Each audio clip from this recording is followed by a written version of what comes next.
ভারতের তরুণ প্রজন্মের ক্ষোভ ও হতাশা থেকে জন্ম নেওয়া একটি ব্যঙ্গাত্মক অনলাইন আন্দোলন এখন দেশটির রাজনীতিতে আলোচনার কেন্দ্রবিন্দু।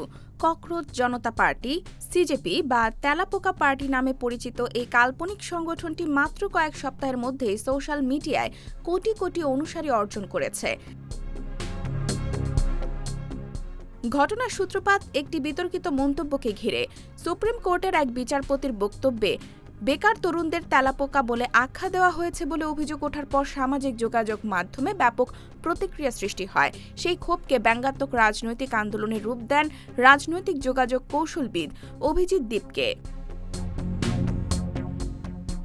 শুরুতে এটি ছিল কেবল একটি অনলাইন প্রচারণা, তবে দ্রুতই তা বাস্তব আন্দোলনের রূপ নেয়। দিল্লির যন্তর মন্তরে আয়োজিত এক সমাবেশে হাজারো তরুণ তেলাপোকার মুখোশ পরে শিক্ষা ব্যবস্থার অনিয়ম, প্রশ্নপত্র ফাঁস এবং বেকারত্বের বিরুদ্ধে প্রতিবাদ জানায়।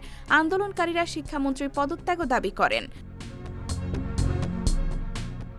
বিশ্লেষকদের মতে এটি শুধু একটি ব্যঙ্গাত্মক আন্দোলন নয়, বরং ভারতের তরুণ প্রজন্মের জমে থাকা ক্ষোভের বহিঃপ্রকাশ। বিশ্বের অন্যতম বৃহৎ অর্থনীতির দেশ হওয়া সত্ত্বেও উচ্চশিক্ষিত তরুণদের মধ্যে বেকারত্ব এবং শিক্ষা ব্যবস্থার সংকট তাদের হতাশ করে তুলছে। যদিও সিজেপি এখনও কোনো আনুষ্ঠানিক রাজনৈতিক দল নয়, তবে এর জনপ্রিয়তা ভারতের প্রচলিত রাজনৈতিক কাঠামোর জন্য একটি গুরুত্বপূর্ণ বার্তা হিসেবে দেখা হচ্ছে।